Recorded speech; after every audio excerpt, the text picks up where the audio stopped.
Okay, we'd like to get started. Please come up and have a seat, please.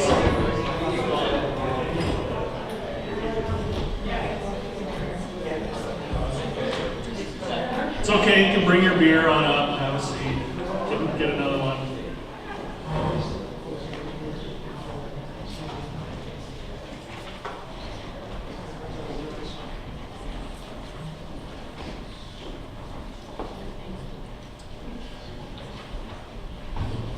So it's nice to see all these the people that have showed up tonight. It's really great. We're really excited about the speaker that we have here tonight. We heard him this morning, and it really has a lot of information that's applicable to what's going on in the Matsu Borough. My name is Jeff Davis. I'm with the Science and Data Committee for the Matsu Salmon Habitat Partnership. How many people here are members of the partnership? Anybody? So the rest of you, it's really the Matsu Basin Salmon Habitat Partnership is really a group of organizations and people that have got together, and they've developed a strategic action plan that has identified the threats to salmon within the Matsu Borough and Matanuska and Susitna River drainages, and then different priority actions that can be taken to protect salmon, to protect salmon habitats. So it's all a lot of volunteers that come together and work on different projects, and they have a lot of support through different agencies. National Marine Fisheries Service, certainly Fish and Wildlife Service has done a lot to support the partnership, Fish and Game, other agencies at both the state and federal level. So we're really trying to do a lot to identify threats to salmon and to protect salmon and their habitats. Every year, the Matsu Basin Salmon Habitat Partnership has this Science Symposium, which has gone on all day today and will be also going on tomorrow, that you can join if you didn't show up today. So a lot of talks on a lot of the work that the partnership has been funding and that has been doing over the last year. The speaker that we have tonight is Dr. John Schindler from the University of Washington. He's done a lot of work in Alaska. He's 20 years working on Western Alaska and on salmon issues, a number of peer-reviewed publications and awards for his work. He's going to be talking about resiliency and diversity over the landscape and how that affects biotic communities and how that affects salmon. And as he's talking, I think we should keep in mind the diversity of habitats we have here in the Susitna River drainage, from large glacial rivers, semi-glacial streams like the Kashwit and Sheep Creek, brown water systems, lake and stream systems, a huge diversity of habitats in the Susitna drainage and the Matanuska drainage that really provides the template for the diverse salmon species that we have in the different populations. And as Dr. Schindler will describe, how that makes them resilient to any kind of perturbations. So thanks again for coming, and here's Dr. Schindler.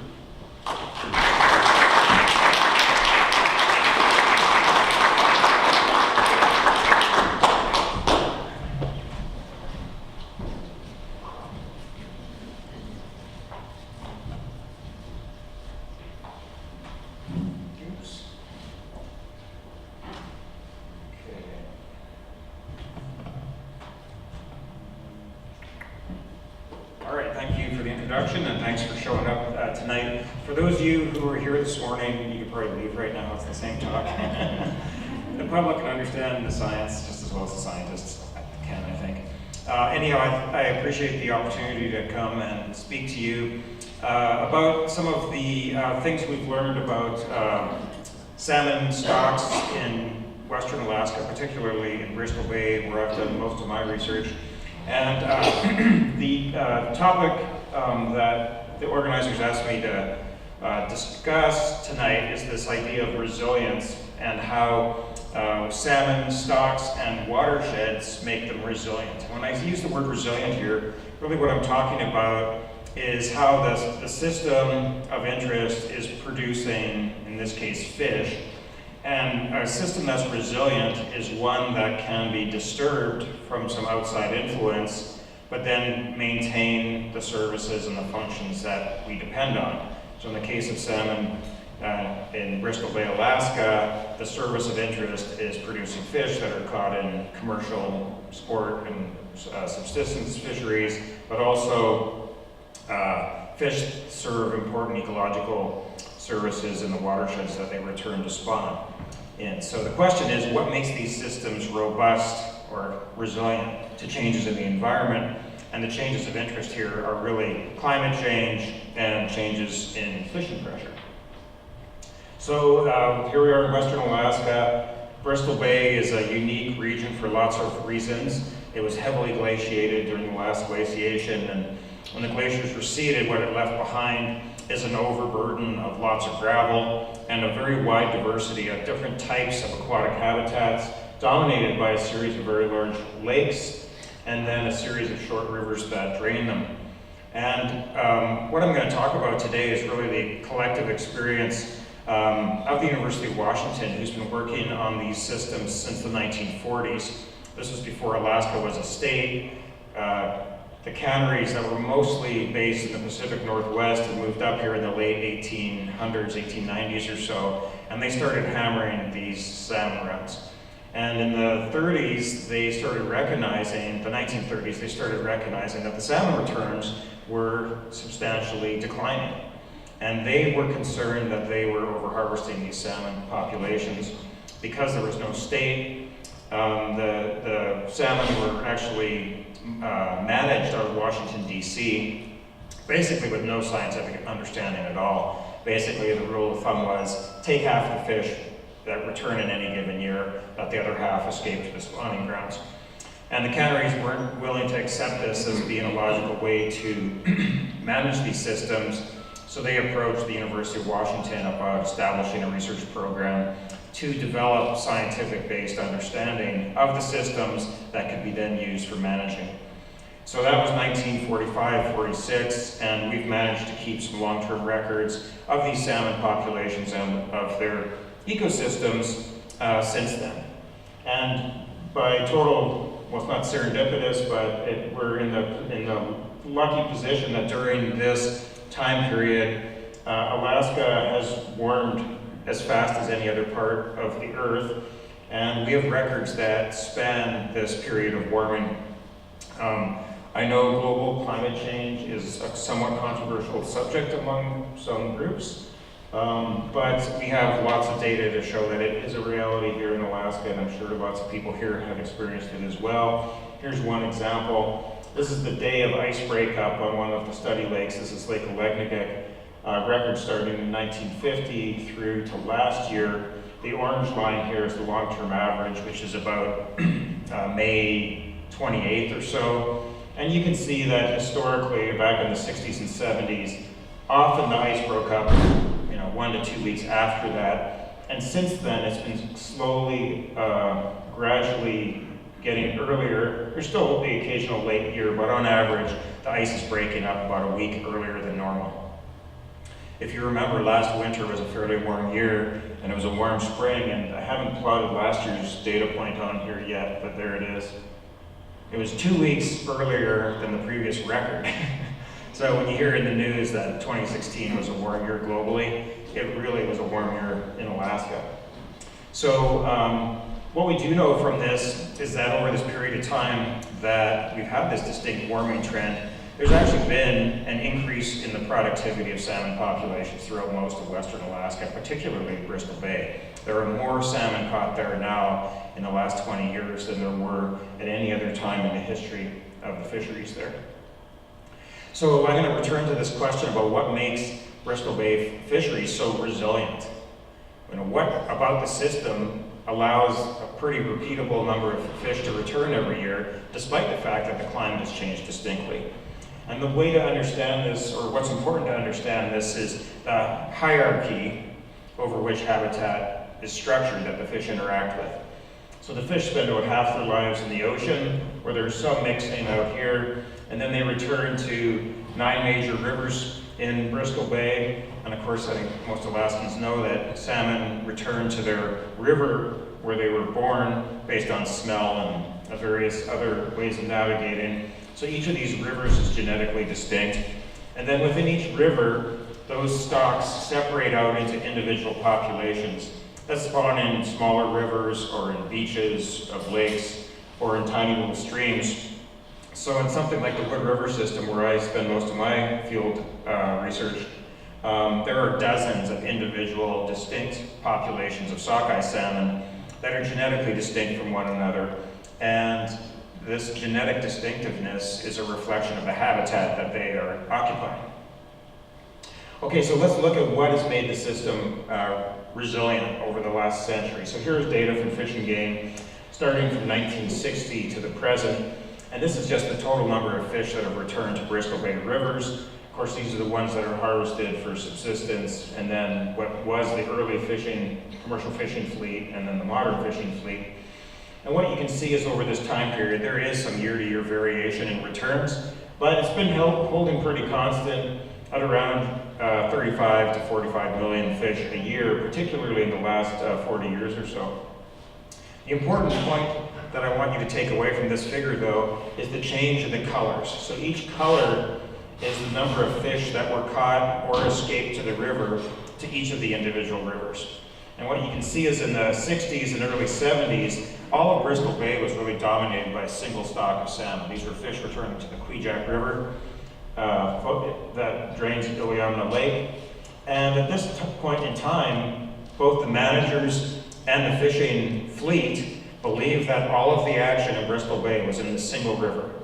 All these other rivers that contributed just a little tiny amount were really sideshows that most people didn't think of as particularly important.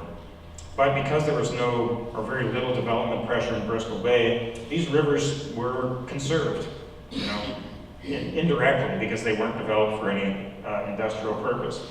Well, then climate started shifting, and now what we see is that the Kvichak in yellow is actually a relatively small player in the system. But the system hasn't collapsed, it is just reorganized. Now we have just as many fish coming back, but they're coming back from different rivers. So things like the Nushagak and the Igigik system, many of these other rivers, ramped up their production under different climate regimes. So in terms of resilience, what happened here is the system is still producing fish, but how it produces those fish has changed. The landscape is continuously changing. The number of fish that individual rivers produce has changed over this time. So this is sort of a hallmark of what we think of as resilience, the ability to reorganize while maintaining your function. Another way to think about this is what this means for the reliability of fisheries. So I'm guessing some of you are fishers, and if this is how you make your living, or if this is how you recreate, the reliability of going back every year and be able to catch something actually means something to you. Well, this is what the populations look like if we look at an individual river. So what I've done here is just plotting up data from a single river that's been normalized so that 1 is the long-term average. This is 10% of the long-term average, and that's 10 times the long-term average. This is a logarithmic scale, so it's a little bit weird. But what you see is that this single river can bounce between about 3% of the long-term average in any given year to maybe 5 times the long-term average in any given year. So if you're a fisher who's trying to make a living off of this resource, it's going to be a tough go because, first of all, it's not very predictable. Some years you're going to get 10% of your normal paycheck, and some years you're going to get 5 times your normal paycheck. It's hard to imagine how that could be a sustainable resource in terms of supporting communities and supporting livelihoods. The reason it's sustainable is appreciated, I think, if you overlay all the other rivers in the region. So now each other river is overlaid here. If you squint your eyes, you can see some degree of coherence in terms of the ups and downs. But the reason it's sustainable is because all the rivers don't necessarily boom and bust in the same year. So what I've overlaid here is the average in dark. And what you can see is that the commercial fishery in this case has a much more reliable return of fish because there's diversity in the system. If the Kvichak is down 1 year, by chance another river like the Naknek or Igigik system may be up. And when they are down, the Kvichak may be up. So they compensate for one another because they have a range of responses to the same change in the overriding environment. And the metaphor we use here is of a portfolio like you might invest in if you're thinking about your retirement. So if you had a plug of money to invest in your retirement fund, You could either go in and buy the hottest stock of the day and hope that it plays out. But if you think about it a little bit, you realize that's a really bad strategy. What you need to do is diversify your investments across a bunch of different stocks, because that's a way to ensure or reduce risk in the system. In the case of Bristol Bay Fisheries, they've benefited from such a diversified approach simply because the rivers have their own dynamics. They show different responses to the same environmental change. And as a result, they're reliable, or otherwise called resilient. So when we add up, what are fisheries worth in Alaska or in Bristol Bay, the common thing to do is just add up the number of dollars that were brought in and divide by the number of years, and that's the amount of average earnings by the fishery in every given year. And that turns out to be a big number for Bristol Bay Fisheries, but it also, I think, it's important to realize that the reliability in the returns is possibly just as important. Whether you're a subsistence fisher or a commercial fisher or a sport fisher, this reliability actually has social value to it. If things are totally unpredictable, it's hard to imagine how you would have a quote-unquote fishing community stick around through time. You need reliable flows, and tax returns in a lot of Alaska are derived from fishing revenues. So fishing revenues are all over the map. Tax revenues are going to be all over the map. You can imagine how that's not going to be a very reliable base for communities.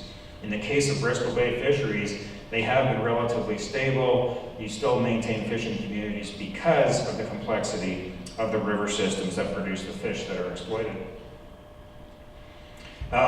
Some people who have seen this part of the talk will say, well, what you're looking at is really some aberration of nature because it's been so heavily fished for so long. It's been fished for a century now. Some years, there's not 80% of the fish are harvested before they return.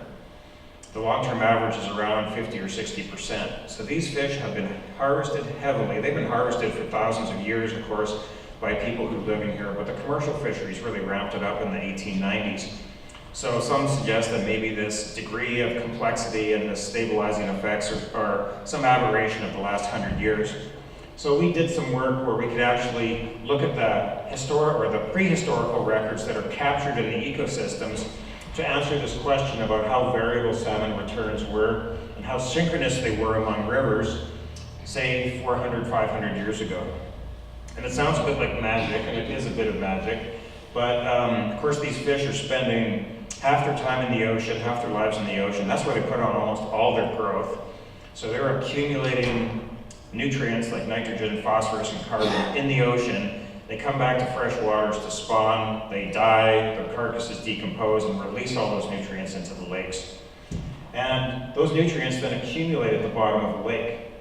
And you can go and take a little simple device like this, it's just a tube, you can drop it into the sediments, pull it up, and because the sediments are layered, so last year's sediments settle to the bottom of the lake, they're covered by this year's sediments, those will be covered by next year's sediments. So you have a chronology of the history of that lake in one of these tubes. And we can slice it up, and just a little bit of sample like that has about 1,000 years of history of this lake. Well, it turns out that the nitrogen that the salmon bring back from the ocean have a distinct, we call it an isotope characteristic. So it's like a flavor of nitrogen that we can measure analytically. And we know that salmon bring back an enriched flavor of nitrogen, so we can go back through the sediments and ask how enriched is the historical record in the sediments, and from that infer how many fish were there before we were around counting them. So this is what the data looks like. It's a very noisy slide, but there's a simple message that I want you to take away from it. So these are all of the major sockeye producing lakes in western Alaska. It turns out to be something like 55% of the world's sockeye salmon production comes out of these lakes. The lakes in green boxes are lakes that have a waterfall, so fish can't swim up into them and spawn and release their nutrients. So they're what we call our reference systems. And what I'm plotting here is the last 500 years of history of these lakes, and then this isotope ratio or isotope flavor. And you can see for the lakes that don't have salmon, it's been very constant for 500 years. Every other lake on here has salmon in it now, and probably had salmon in it historically. And you can see in each case, look at the values on the vertical axis here, they're much higher. But they're highly variable. So often it's the case we think of nature existing in this harmonious equilibrium before humans showed up and started messing it up. Well, in the case of this, if we look at the last 500 years, these systems have been highly variable, even prior to commercial fishing. And there weren't enough people here prior to commercial fishing to cause these changes due to subsistence fishing. So these are natural dynamics, they're non-human induced dynamics in the system. The other thing I want you to evaluate here is that the patterns of ups and downs from one lake to the next are not the same. So even before fishing, individual rivers were marching to the beat of their own drums. Some had 200-year cycles, like this one here. This is the Alagnac system. And here's one that has a 30-year cycle in it. And then there are others that are incredibly constant. So the point is simply the diversity of returns that we see currently from the last 100 years of data of commercial fishing returns seem to have played out prehistorically back for at least 500 years. And if we do some fancy statistics on it, we can just ask, well, what common signal is shared amongst all those lakes? And the only one that shows up to be significant is this one here, which shows this big decline in the last 100 years or so. Okay? So this is the decline in the amount of marine nutrients in these lakes. And this, of course, isn't a reflection of the fish crashing. This is a reflection of the commercial fishing, intercepting those fish, putting them in cans, so the nitrogen went somewhere else, it didn't end up in the lake bottom. So aside from that signal here, there's no coherent response across this region. So this response diversity and the resilience that it produces must have played out prehistorically. So why might this be? Some of it has to do with the genetics of these fish. They have different genetic identities and genes that are adapted to local populations. And some of it's the habitat. When you think about salmon habitat, one of the things you realize is that they do inhabit some streams that are brown and warm, other streams that are cold, other streams that are draining glaciers. And each one of those responds differently to overriding changes in the environment and the climate. So here are 4 examples of what we would call catastrophes if these were anywhere else. In each case, there was some massive mortality event of the adults that were trying to spawn in these populations, but this is just Mother Nature playing out. All of these sites occurred in the same river basin. This is within the Wood River system, but they all occurred in different years. So here's a stream we call Berm Creek because it gets this big berm. The stream comes out of the mountain range here, drains out to the lake, but in the fall you get storms that build up this big gravel berm that blocks off the stream. And in a typical year, during snow melt, spring melt, the river floods, the stream floods and blows out the berm, such that when the fish come back, they swim back into the stream and spawn. But in this year, there was a winter drought. It was a really low snowpack. The stream never flooded in the spring, and it didn't blow out the berm. So as a result, 5,000 fish came back to spawn, and they literally couldn't get into the stream. They all died here. They're all full of eggs. None of them spawned, as far as we can tell. Here's another system up the road. So this was a result of a winter drought. This is just down the river about 10 miles or so. We're looking at a bunch of dried out salmon redds or nests. And in this case, these fish spawn in September, and typically the water levels come up when we get rains in September, October. This was a fall drought. Water levels continued to drop, and about half that system dried up, and those nests were obviously not viable. Here's a stream that comes out of a lake. But the fish have to swim out of the lake and across this delta. It's an incredibly shallow delta until they make it into the stream. The stream is only about 10 feet wide and 1.5 miles long, but a couple years ago it had somewhere between 60 and 80,000 fish that spawned in it. These are big fish in this much water. They just packed in there, but they all had to get over this delta. And in a year when there's a summer drought, the water's really low, and these things are literally crawling up through about 1/2 inch of water to get into the stream. Well, there's these big brown furry things running around, knocking those fish off, and over half of them can die just at the stream mouth in a year with a summer drought. So this is all within the same river basin. We have this mosaic of habitat, and different parts of the mosaic are productive or not productive in different years because they have different fundamental characteristics in terms of where does the water come from that keeps them an aquatic habitat. This one's prone to winter drought, this one's prone to fall droughts, this one's prone to summer droughts. They're all within the same river basin. So when we think about salmon habitat, we need to recognize that it's a mosaic, and this mosaic is sort of flickering through time, okay? And the good spots are going to pop up every now and then, and the bad spots are going to pop up every now and then. What makes the overall system resilient and reliable is because there's this diversity of responses that plays out across the landscape. I want to show you one more example of this. This is from the Nushagak River. This is a big river system here, very pristine in many ways. What it's known for is its big run of Chinook salmon or king salmon. The runs can be as big as 250,000 fish. Typically it's more like 150,000 fish. And these things are caught in the commercial fishery down here in Nushagak Bay. And the question really is, well, where in this vast river basin do they spawn? And it turns out we can use a trick of biology to figure this out. So this is the ear stone of a fish. These are called otoliths. Fish use them for balance and hearing. And these things grow within the fish's head. As the fish grows up, this otolith, as it's called, puts layers of bone-like material on. And you can take this out of an adult fish and cross-section it and polish it up, and you can see what looks like the rings on a tree here.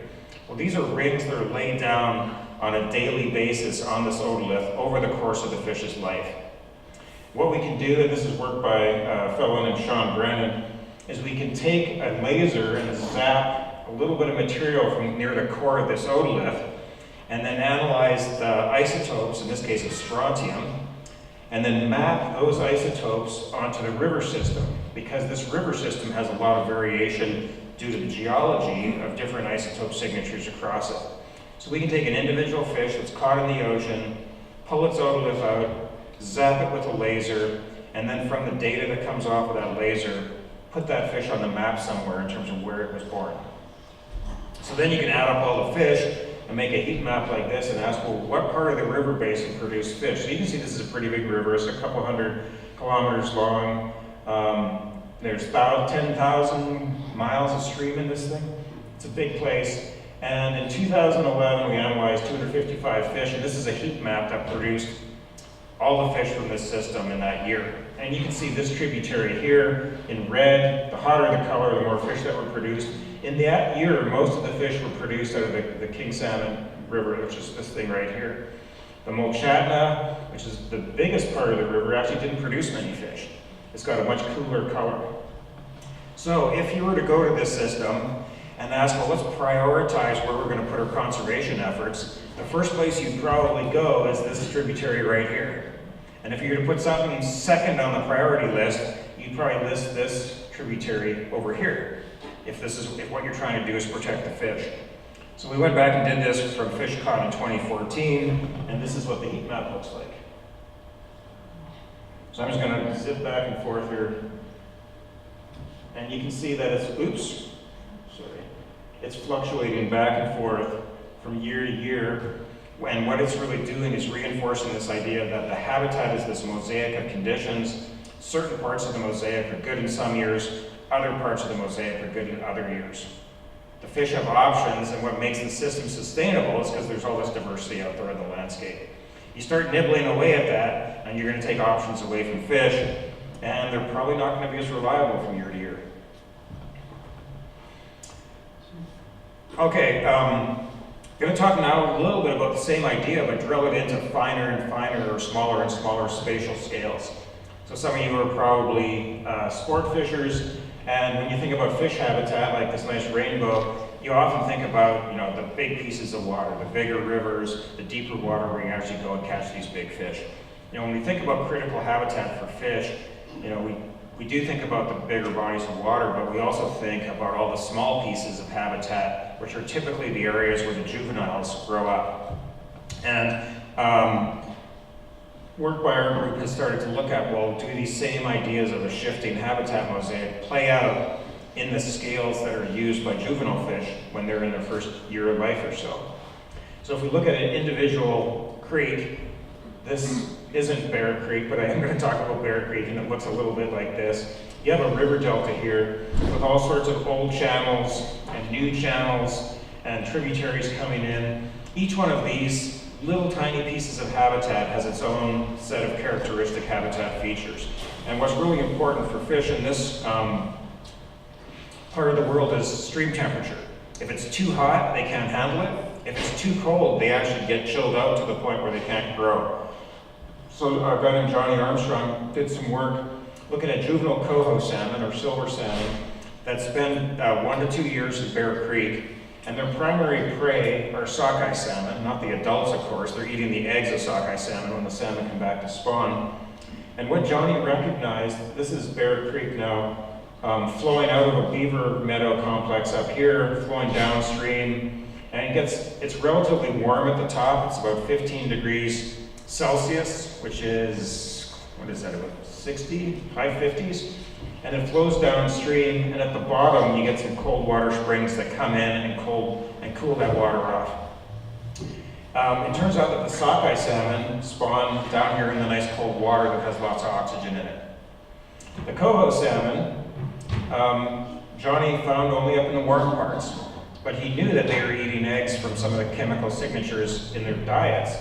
So what he suggested that they were doing was moving down to the cold sites that gobble up eggs, but then moving back upstream to warm up where they can actually metabolize, digest, and put a growth response on. Remember, salmon are cold-blooded animals, which means that their body temperatures equilibrate with the water temperatures that they're swimming in. And if the water temperature is too cold, their metabolism just shuts down. It's like when you have a leftover sandwich, you don't leave it on the dash of your truck, you put it in the refrigerator to slow down all the microbes and keep it around for a while. The same thing is going true with the metabolism of a fish. If it's cold, it's in the chiller and nothing really happens. It has to be in warmer water to get the metabolic machinery going, assuming it's not too warm. So what Johnny did to test this hypothesis, so his idea was that they'd go down to gobble up eggs and then swim back up to the warm region to warm up and actually grow by digesting them. This distance here, from there to there, is on the order of about 1.5 miles. And we're talking about coho that are just a couple inches long.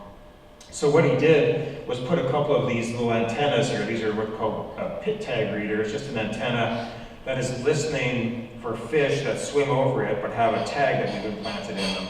And these tags are about the size of a grain of rice. They hold a unique numeric code. And if the fish swims over the antenna records the time of day, the day, and what the number on the tag was. So Johnny put the 2 antennas in right here, one there and one there, right between this transition between the cold area that's rich in food and the warm area that has a metabolic advantage for the fish, and then just listen for them. So here's one example of one of the fish. It was tagged up in section 3. It spent about 2 days there, and then after the sun went down, it blasted down about 1 mile, spent about 4 hours in the cold water, and went back up. Spent 3 days, did it again, spent about 3 hours, went back up. Each one of these migrations is about 1 mile in distance. For a fish that's this big, it's doing it at night probably because this is making it vulnerable to predators like otters and things. But what's going on here is the fish is actively exploiting the variation in the environment. They go to the cold water to feed on the high energy resource, but then they have to find warm water to digest that food. If you take the cold water away, you take away the food. If you take the warm water away, you take away the ability of the fish to make use of that food. So how did it play out over a couple years? This was the first year that Johnny did it, and what I'm showing here is 2 kilometers of stream from the top to the bottom, and the color here corresponds to the temperature in degrees Celsius. So here's the nice warm water at the top, and then it's cold at the bottom. So the fish migrated between the warm part and the cold part in this year, the warm part and the cold part in this year, and then we got a really rainy summer. If you guys remember 2009, it rained all summer long. This stream was basically a flood stage all summer, and there was no temperature variation. So Johnny was distraught because he thought he had really discovered something interesting, so he waited around another year and did it again. We had another rainy year, no temperature variation.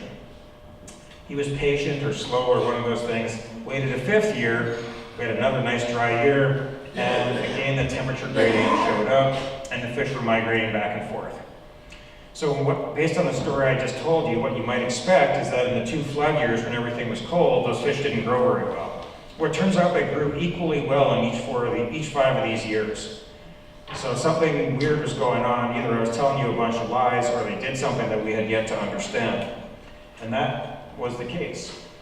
So what I'm doing now is taking the 3 dry years where you have warm water at the top and cold water at the bottom, and I'm superimposing bubbles on each of these sections that shows where the fish are. And big bubbles mean there's a lot of fish in that part of the stream. The color of the bubble maps onto the temperature. So in the 3 years that were normal conditions, the fish were found during the day in nice warm water at the top of the system, except one weird day there. So they were actively exploiting the temperature variation. So the question is, what do they do in the cold year? So here I'm superimposing what they did in the cold year. In each case now, each little spike off of the main trunk here is habitat that was created because the river flooded up, spilled over its banks, and flooded little puddles off to the side. Well, those puddles then warmed up because they're nice, shallow, stagnant water, and this is where all the fish were now. All the fish stayed down in the bottom, but instead of having to migrate to the top of the system to find warm water, they just migrated off into the off-channel habitat and warmed up there. So the point here is you have this little tiny stream. Bear Creek is maybe 3 meters, 10 feet across. It's a couple miles long, and the fish can always find cold water to binge on eggs, and they can always find warm water to digest those eggs. But where the habitat is depends on what the flow conditions are. In this case, the complexity in the system maintained options for these fish to find the growth conditions they needed to grow efficiently and survive when they hit the ocean. So that hopefully is an example of what really small scale habitat diversity means for juvenile fish.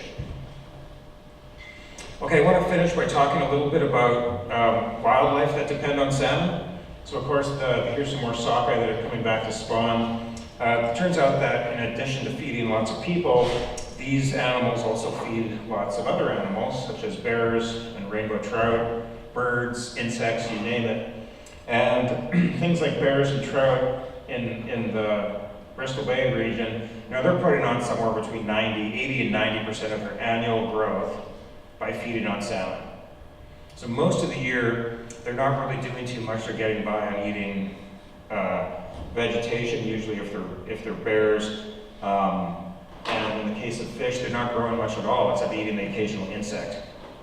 The question is, how can they achieve such remarkable growth rates feeding on salmon? Because the challenge is that salmon are there for just a very short period of time. So here's a couple fun pictures. This is a sow, brown bear. She's scratching on a tree. Some of you have probably seen these. These are these signpost trees that bears will scratch on. You can't quite see it. She's peeing down here, so she's marking here, scratching on this thing. But look at how bony this animal is. This is in, I think I should say June 28th. This is before the salmon showed up. You can see her leg bones are sticking out. She is not in very good condition. But by the end of the season, a sow bear will look like that.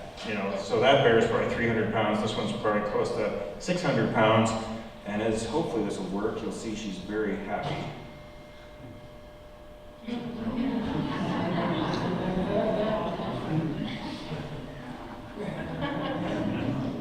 Feels like there should be music playing or something. Anyhow, these bears can only make a living because they have access to salmon. If there wasn't salmon here, they would be much smaller, they'd be much lower densities. And the question is, how do they exploit the salmon so effectively? So, actually, I think this is a bit out of order, so I'm going to show you one other thing here. One of the other things we recognize, and lots of people recognize, is that in places where there's lots of fish, the bears kill a lot of those fish, but they eat very few of them. In fact, most salmon that are killed by bears, at best, the bear will eat just a little nibble out of them. So let's see if this will play now. So here's a grizzly, just killed a salmon, took one little bite out of its head and walked on. What's wrong with this predator? This is supposed to be a big, nasty predator that eats these salmon in one big gulp. Play it one more time because it's fun.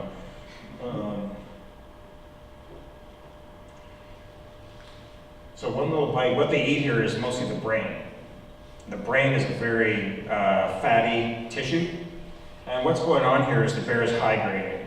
Okay? So that bear could binge and feed on like 10 salmon and be full, and it will take all day to digest those, but they choose not to do that. What they do is they go around, they take a little tiny nibble out of each fish on average, and move on. And the question is, why are they doing that? Well, the reason they're doing that is because they can satiate themselves. They can eat as much as they can, but they can either fill up on low quality food, which is the whole salmon body, or they can feed on the highest quality tissues, which are the brains. So then the question is, and it turns out they can only access the salmon when the salmon are in shallow water and spawning. Well, in a typical population, a sockeye salmon will only spawn for about 3 weeks, roughly speaking. So what that means is those bears would have about 3 weeks to walk around and eat the brains out of salmon. So the question is, how do they achieve 50% of their body mass growth in one summer if they only have access to fish for 3 weeks? Well, it turns out they have access to fish for much longer because there is variation across the watershed. And here's an example of that. Each dot here in the blue line shows you when fish are spawning in a bunch of different streams, rivers, and lakes. And what you can see is there's variation. Fish start spawning in the Wood River watershed around the middle of July, and then other populations are still going in late September, early October. So there's this, we call it a wave of salmon that sort of propagates across the landscape. And if the predators can track this wave of salmon, they can actually feed on salmon for almost 3 months. So the question is, do the predators track this wave of salmon? I won't show you the data, but by tagging rainbows, we can see that they move around. They start at cold sites, which are the places where salmon spawn early, and they work their way across the landscape. And by late September, the places to catch rainbows is in the big rivers, which tend to be warm and have late spawning populations of sockeye. So how about the bears? Do this really simply. We just put up game cameras on streams. The color of the line here tells you what the water temperature is. So here's a fairly cold stream. It's about 6 degrees Celsius. And we put a camera up here in June. You see no bears on it until the middle of July, which is basically the day the salmon enter the stream. The bears are there. This is the cumulative number of photos taken. So we get hundreds of photos of bears for about the next 3 weeks. And the salmon are done. And the bears disappear. We don't see any more bears for the rest of the season. So what happens if we overlay some other streams here? So here I've overlaid another 5 streams. Again, the color tells you what the temperature is. And basically all the bears are packed onto cold streams early in the season. And then those streams finish up their spawning. All the fish are dead at this point and being decomposed by bacteria and eaten by insects and whatnot. And by September, the only bears you see out there in the landscape are in warm sites. So what this means is that the topographic variation, some streams are draining mountains, others are draining flat wetland areas, have different temperature regimes. Different temperature regimes produce different evolutionary pressures on salmon, produces different spawn timing of salmon, and then the predators track this across the landscape and can binge on salmon for up to 3 months rather than just a couple weeks. For those who like birds, here are glaucous-winged gulls. We have a few more data points here, but again, all the gulls which are scavenging salmon are on cold streams early in the season. They're still binging on salmon in September, but they've moved across the landscape to somewhere else that has late spawning populations. So you can think about this like having 7 all-you-can-eat buffets here in downtown Palmer. If all the restaurants have the all-you-can-eat buffet on the same day, they're not going to produce a lot of food that people in Palmer are going to eat. But if every restaurant has an all-you-can-eat buffet on a different day, you're going to have a lot of well-fed people living in Palmer because you can binge every day of the week rather than forced to do it all in one day. And that's exactly what's going on with a complex watershed, different hydrology, different spawn timing of salmon, an extended growing period for the predators. So in this case, really the message here is that watershed complexity provides these options for animals that can move across the landscape. And by taking away some of these individual streams, particularly those cold streams, which tend to be small, you take away this early feeding option away from the predators, whether the predators are bears, birds, or rainbow trout. So, thinking about climate change, one of the messages that we should, or one of the things we need to be thinking about in terms of conservation is what do we do to maintain the functioning of our landscapes, of our watersheds, given that climate change is happening and it's going to continue to happen for at least another century. It doesn't matter what we do to emissions, we're going to be living in a warmer world for the next century, independent of whether we decide to cut back on greenhouse gases. Question is, can we predict what they're going to look like?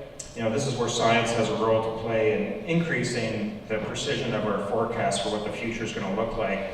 But I think the important message is we can do a lot of tangible things now to protect our ecosystems and make them less risk-prone to climate change without having a lot more scientific information.